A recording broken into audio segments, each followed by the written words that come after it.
ओम शांति। ओम शांति। आज की तारीख है 23 जनवरी 2025। साकार महावाक्य। बाबा कहते मीठे बच्चे, मुख्य दो बातें सबको समझानी है। एक तो बाप को याद करो, दूसरा 84 के चक्र को जानो, फिर सब प्रश्न समाप्त हो जाएंगे।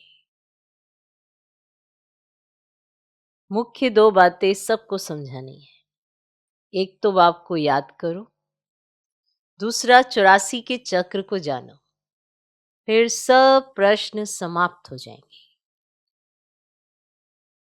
ठीक। एक तो बाप को याद करो और दूसरा 84 के चक्र को जानो, फिर सब प्रश्न समाप्त हो जाएंगे। दो प्रश्न हैं। पहला प्रश्न, बाप की महिमा में कौन से शब्द आते हैं जो श्री कृष्ण की महिमा में नहीं? बाप की महिमा में कौन से शब्द आते हैं जो श्री कृष्ण की महिमा में नहीं? उत्तर, वृक्षपति एक बाप है। श्री कृष्ण को वृक्षपति नहीं कहेंगे, नहीं कहेंगे ना। वृक्षपति एक बाप है, श्री कृष्ण को वृक्षपति नहीं कहेंगे। पिताओं का पिता व पतियों का पति एक निराकार को कहा जाता। पिताओं का पिता व पतियों का पति एक निराकार को कहा जाता, श्री कृष्ण को नहीं। दोनों की महिमा अलग अलग स्पष्ट करो। दोनों की महिमा अलग अलग स्पष्ट करो। तो बाप की महिमा में कौन से शब्द आते हैं जो श्री कृष्ण की महिमा में नहीं? उत्तर, वृक्षपति एक बाप है, श्री कृष्ण को वृक्षपति नहीं कहेंगे। पिताओं का पिता व पतियों का पति एक निराकार को कहा जाता, श्री कृष्ण को नहीं। दोनों की महिमा अलग अलग स्पष्ट करो। दूसरा प्रश्न, तुम बच्चे गांव गांव में कौन सा ढिंढोरा पिटवा दो? तुम बच्चे गांव गांव में कौन सा ढिंढोरा पिटवा दो? उत्तर, गांव गांव में ढिंढोरा पिटवा दो कि मनुष्य से देवता, नरकवासी से स्वर्गवासी कैसे बन सकते हो, आकर समझो। गांव गांव में ढिंढोरा पिटवा दो कि मनुष्य से देवता, नरकवासी से स्वर्गवासी कैसे बन सकते हो, आकर समझो। स्थापना विनाश कैसे होता है, आकर समझो। तुम बच्चे गांव गांव में कौन सा ढिंढोरा पिटवा दो? उत्तर, गांव गांव में ढिंढोरा पिटवा दो कि मनुष्य से देवता, नरकवासी से स्वर्गवासी कैसे बन सकते हो, आकर समझो। स्थापना विनाश कैसे होता है, आकर समझो। आज का गीत है, तुम ही हो माता पिता, तुम ही हो, तुम ही हो बंधु सखा, तुम ही हो। ओम शांति। इस गीत के पिछाड़ी की जो लाइन आती है ना, तुम्ही नैया तुम्ही खिवैया, ये रोंग है। ऐसी है ना, तुम्ही हो नैया तुम्ही खिवैया। जैसे आप ही पूछे, आप पे पुजारी कहते हैं ना, ये भी वैसे ही हो जाता है। तुम्ही नैया तुम्ही खिवैया, तो ये रोंग है, ये लाइन रोंग है। ज्ञान की चमक वाले जो होंगे वह झट गीत को बंद कर देंगे, क्योंकि बाप की इंसल्ट हो जाती है। माना हम नैया खिवैया उन्हीं को कह के खुद को बचा लेते हैं। हम कुछ करें तो सब कुछ उन पे डाल देते हैं। जो वो हैं वो तो नहीं समझते, और जो अपने कर्मों का रिजल्ट है वो भी उन्हीं पे डाल देते हैं। तो ये जैसे कि इंसल्ट हो जाती है। अभी तुम बच्चों को तो नॉलेज मिली है, दूसरे मनुष्यों को ये नॉलेज होती नहीं है। तुमको भी अभी ही मिलती है, फिर कभी होती ही नहीं। अब गीता के भगवान की नॉलेज पुरुषोत्तम बनने की मिलती है। इतना समझते हैं, परंतु कब मिलती है, कैसे मिलती है, ये भूल गए हैं। गीता है ही धर्म स्थापना का शास्त्र, और कोई शास्त्र धर्म स्थापन अर्थ नहीं होते हैं। अब शास्त्र अक्षर भी भारत में ही काम आता है। सर्व शास्त्रमयी शिरोमणि है ही गीता। बाकी ये सब जो धर्म है वो पीछे आने वाले हैं, उनको शिरोमणि नहीं कहेंगे। ठीक है, शिरोमणि माना सर्वश्रेष्ठ उनको नहीं कहेंगे। बच्चे जानते हैं वृक्षपति एक ही बाप है, हमारा बाप है, पति भी है, तो सबका पिता भी है। उनको पतियों का पति, पिताओं का पिता कहा जाता है। ये महिमा एक निराकार की गाई जाती है, श्री कृष्ण की और निराकार बाप के महिमा की भेंट की जाती है। श्री कृष्ण तो है ही नई दुनिया का प्रिंस, वह फिर पुरानी दुनिया में संगम युग पर राजयोग कैसे सिखलाएंगे। अब बच्चे जानते हैं और समझते हैं, हमको भगवान पढ़ा रहे हैं। तुम पढ़कर ये बनते हो, माना देवी देवता, पीछे फिर ये ज्ञान चलता ही नहीं, प्राय लोप हो जाता है। बाकी आटे में लून यानी चित्र जाकर बचते हैं। वास्तव में कोई का चित्र यथार्थ तो है ही नहीं। पहले पहले बाप का परिचय मिल जाएगा तो तुम कहेंगे ये तो भगवान समझाते हैं, वे तो स्वतः ही बताएंगे। तुम प्रश्न क्या पूछेंगे, वो तो आप ही बताएंगे ना आपको क्या हुआ, कैसे हुआ। तुम प्रश्न क्या पूछेंगे, पहले बाप को तो जानो। कई बार बच्चे कहते नहीं हम प्रश्न पूछेंगे, क्या पूछेंगे, वो तो आपको स्वतः ही सब बता देंगे। हमारे को तो प्रश्न पूछना ही नहीं आएगा।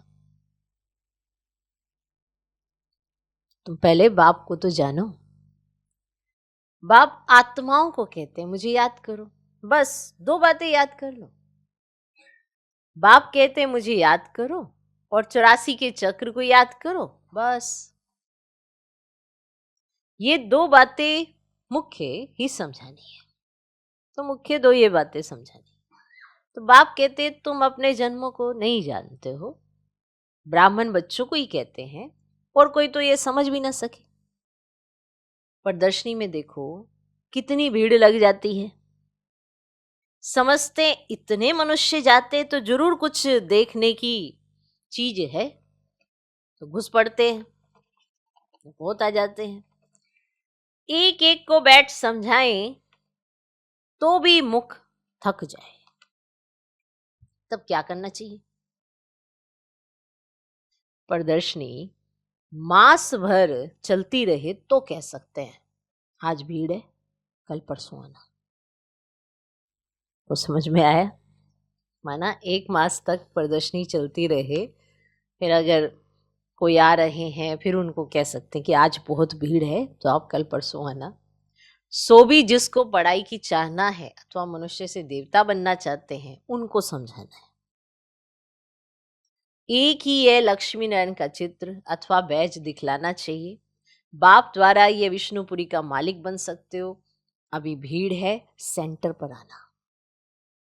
ठीक है, प्रदर्शनी में क्योंकि भीड़ हो जाती है तो सेंटर पर आना। एड्रेस तो लिखी हुई है, बाकी ऐसे ही कह देंगे ये स्वर्ग है या नर्क है, इससे मनुष्य क्या समझेंगे, टाइम वेस्ट हो जाता है। ऐसे तो पहचान भी नहीं सकते ये बड़ा आदमी है, साहूकार है या गरीब है। आजकल ड्रेस आदि ऐसी पहनते हैं जो कोई समझ भी ना सके।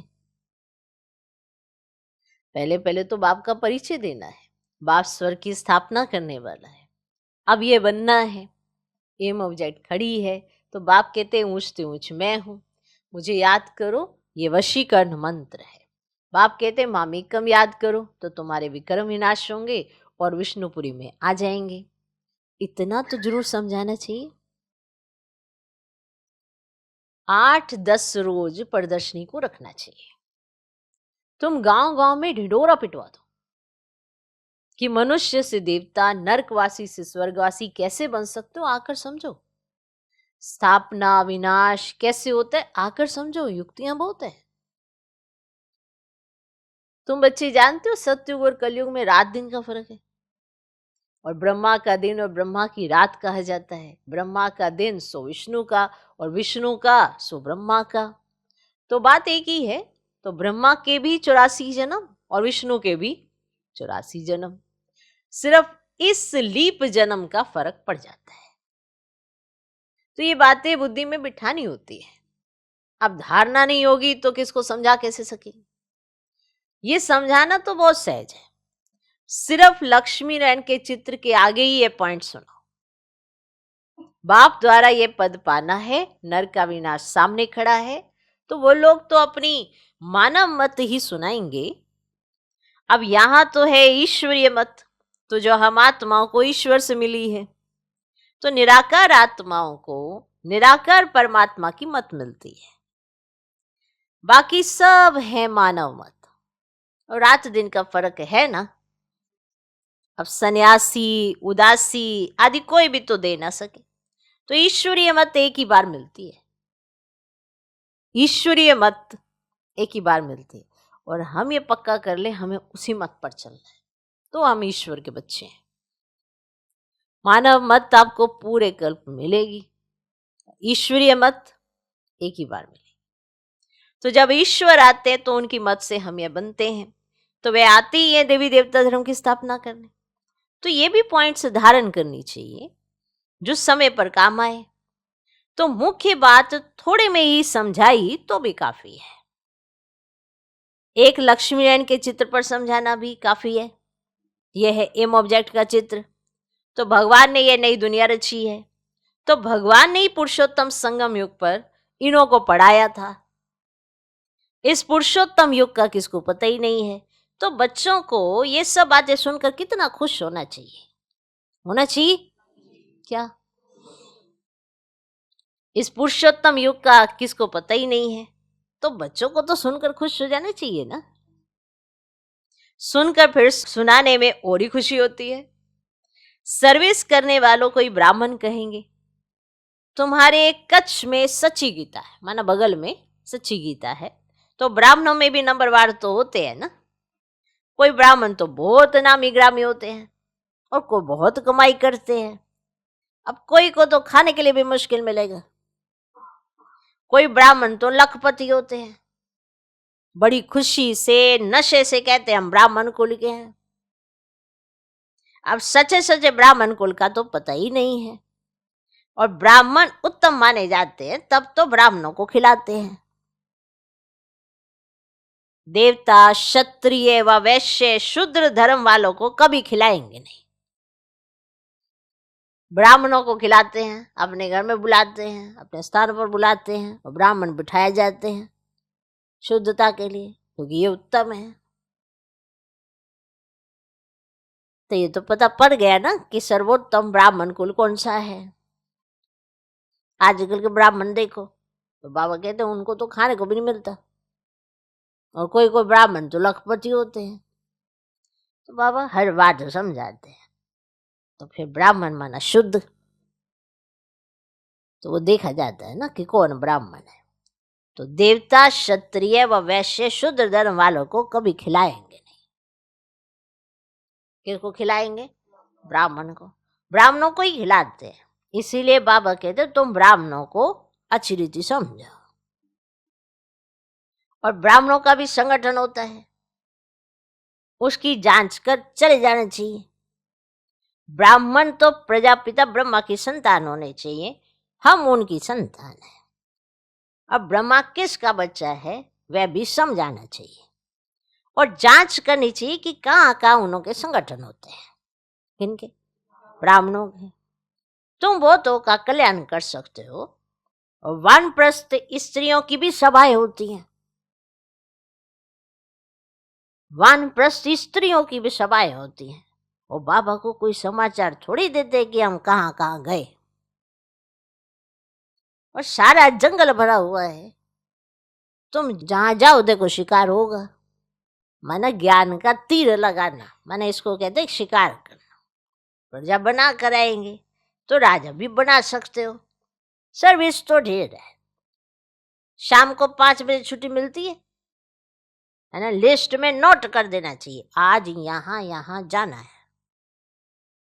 बाबा युक्तियां तो बहुत बताते हैं, बाप बच्चों से ही बात करते हैं। ये पक्का निश्चय चाहिए कि मैं आत्मा हूं। बाबा माना परमात्मा हमको सुनाते हैं, धारण हमको करना है। जैसे शास्त्र अध्ययन करते हैं ना, तो फिर संस्कार ले जाते हैं, तो दूसरे जन्म में भी वे संस्कारी मर्ज हो जाते हैं। कहा जाता है संस्कार ले आए हैं। तो जो बहुत शास्त्र पढ़ते हैं ना, उनको अथॉरिटी कहा जाता है। वे अपने को ऑलमाइटी नहीं समझते, अथॉरिटी समझेंगे, ऑलमाइटी तो नहीं समझेंगे। ये खेल है। जो वापिस समझ आते हैं, नई बात नहीं है। ड्रामा बना हुआ है जो समझने का है। मनुष्य ये नहीं समझते कि ये पुरानी दुनिया है। और बाप कहते मैं आ गया हूं, मैं आ गया हूं। महाभारत लड़ाई सामने खड़ी है। मनुष्य अज्ञान अंधेरे में सोए पड़े हैं। अज्ञान भक्ति को कहा जाता है, और ज्ञान का सागर तो बाप ही है। तो जो बहुत भक्ति करते हैं ना, वह भक्ति के सागर है। भक्त माला भी है ना, और भक्त माला के भी नाम इकट्ठे करने चाहिए। भक्त माला द्वापर से कलयुग तक की होगी। बच्चों को तो बहुत खुशी रहनी चाहिए। बहुत खुशी उनको होगी जो सारा दिन सर्विस करते रहेंगे, उनको बहुत खुशी होगी। बाबा ने समझाया है, माला तो बहुत लंबी होती है, हजारों की संख्या में, जिसको कोई कहां से खींचते हैं। जब माला फेरते ना, तो कोई कहां से खींचते, कोई कहां से खींचते हैं। कुछ तो होगा ना जो इतनी बड़ी माला बनाई है। मुख से राम राम कहते रहते हैं, ये पूछना पड़े किसको राम राम के याद करते हो। ये भी तो पूछना पड़े ना, किसको राम राम के याद करते हो। तुम कहाँ भी सत्संग आदि में जाकर मिक्स हो बैठ सकते हो। हनुमान का मिसाल है ना, कहाँ बैठता था, जहां सत्संग होता था वहां जुतियों में जाकर बैठता था। तुमको भी चार्ज लेना चाहिए। तुम बहुत सर्विस कर सकते हो, और सर्विस में सफलता तब होगी जब ज्ञान की पॉइंट्स बुद्धि में होंगी, ज्ञान में मस्त होंगे, तब सफलता हो। सर्विस की अनेक युक्तियां हैं। रामायण भागवत आदि की भी बहुत बातें हैं जिस पर तुम दृष्टि दे सकते हो। सिर्फ अंधश्रद्धा से बैठ सत्संग थोड़े ही करना है। बोलो हम तो आपका कल्याण करना चाहते हैं। वह भक्ति बिल्कुल अलग है, ये ज्ञान अलग है। तो ज्ञान एक ज्ञानेश्वर बाप ही देते हैं। तो सर्विस तो बहुत है। सिर्फ यह बताओ कि ऊंचते ऊंच कौन है। ऊंचते ऊंच एक ही भगवान होता है, तो वर्षा भी उनसे मिलता है, और बाकी तो सब है रचना। तो बच्चों को सर्विस का शौक होना चाहिए। तुम्हें राजाई करनी है तो प्रजा भी बनानी है। ये महामंत्र कम थोड़े ही है। बाप को याद करो तो अंतमति सुगति हो जाएगी। अच्छा,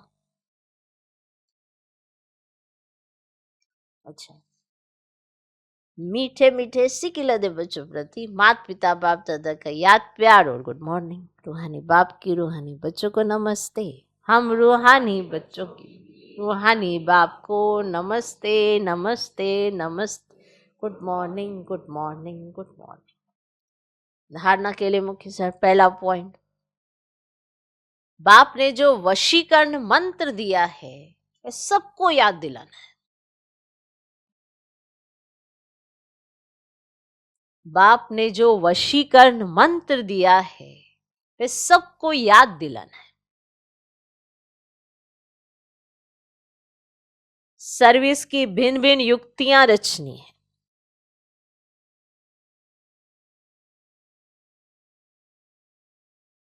सर्विस की भिन्न भिन्न युक्तियां रचनी है। भीड़ में अपना समय बर्बाद नहीं करना है। युक्तियां रचो, भिन्न भिन्न तरीके ढूंढो कैसे सर्विस करनी है।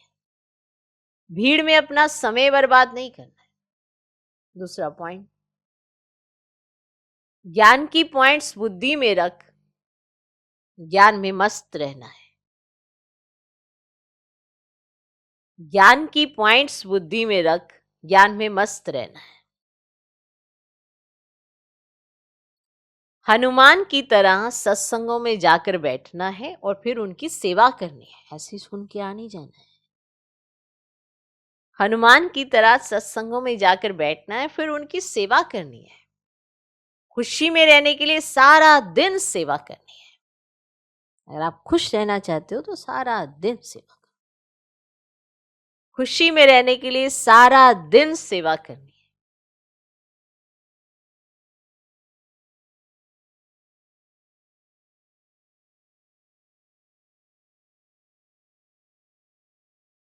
ज्ञान की पॉइंट्स बुद्धि में रख ज्ञान में मस्त रहना है। हनुमान की तरह सत्संगों में जाकर बैठना है और फिर उनकी सेवा करनी है। खुशी में रहने के लिए सारा दिन सेवा करनी है। आज का वरदान, मैं और मेरेपन को बलि चढ़ाने वाले संपूर्ण महाबली भव।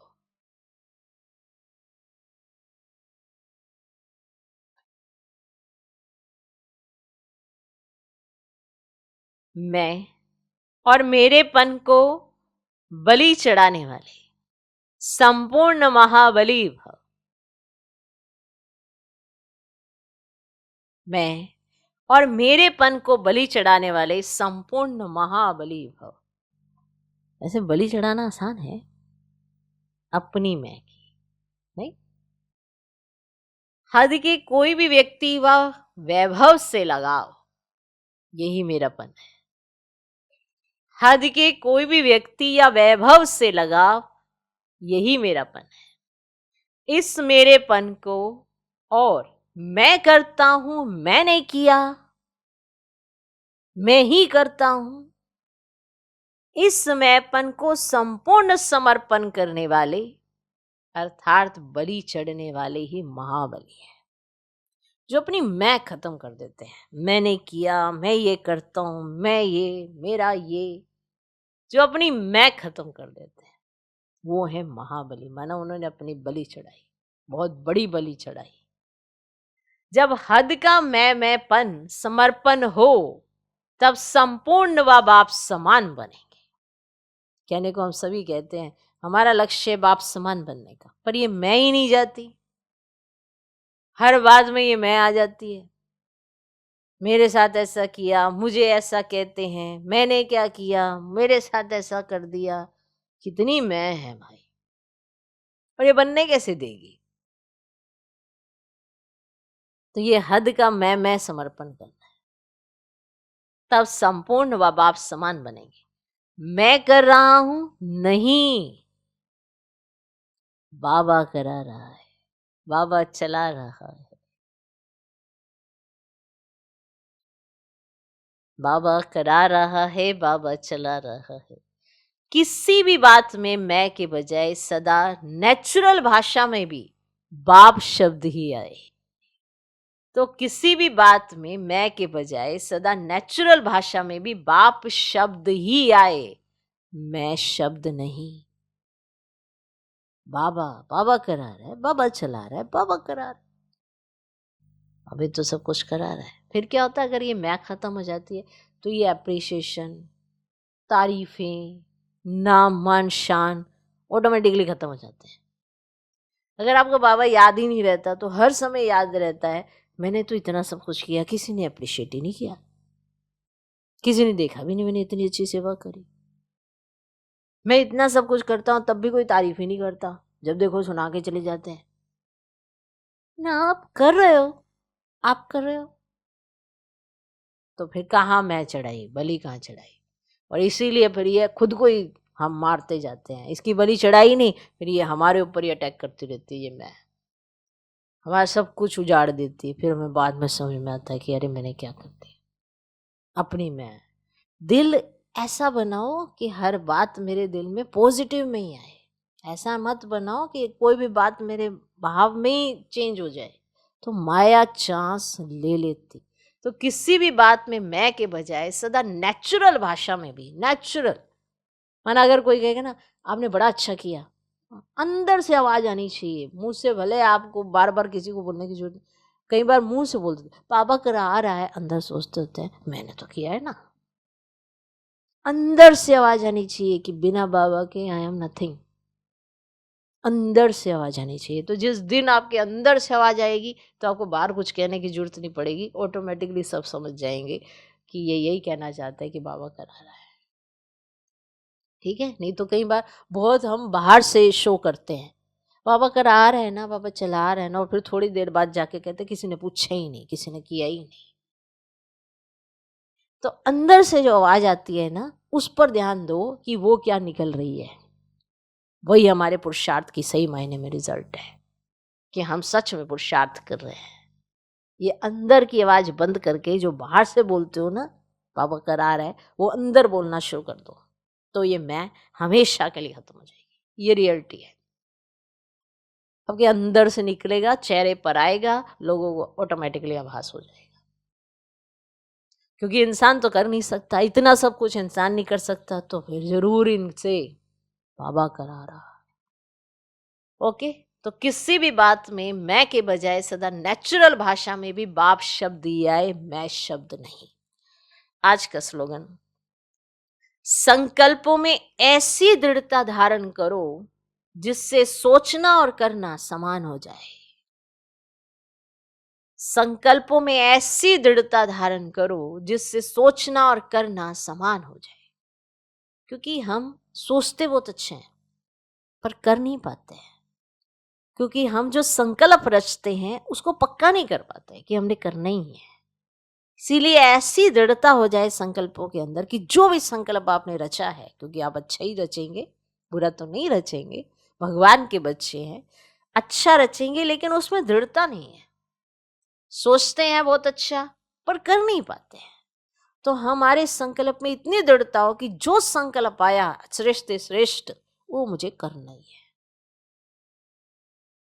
ठीक है, तो संकल्प में ऐसी दृढ़ता धारण कर लो जिससे सोचना और करना समान हो जाए। आप सभी अपने आप में सोच के देखे, सुबह सुबह उठते हो कितना अच्छा सोचते हो, अमृत वेले भी अभ्यास करते हो कितना अच्छा अभ्यास करते हो, पर सारे दिन में नहीं हो पाता। क्योंकि जो सुबह सोचते हो वो उस टाइम पीरियड के लिए नहीं, वो हमारा नेचुरल संस्कार होना चाहिए, वो नेचुरल हो जाना चाहिए। तो कोई भी चीज जब नेचुरल हो जाती है तो उस पर मेहनत नहीं लगती है। अपनी शक्तिशाली मनसा द्वारा साकाश देने की सेवा करो। समय परमान अब मनसा और वाचा की इकट्ठी सेवा करो। समय परमान अब मनसा और वाचा की इकट्ठी सेवा करो। लेकिन वाचा सेवा सहज है, मनसा में अटेंशन देने की बात है। इसलिए सर्व आत्माओं के प्रति मनसा में शुभ भावना, शुभ कामना के संकल्प हो। बोल में मधुरता, संतुष्टता, सरलता की नवीनता हो, तो सहज सफलता मिलती रहेगी, सहज सफलता मिलती रहेगी। ओम शांति।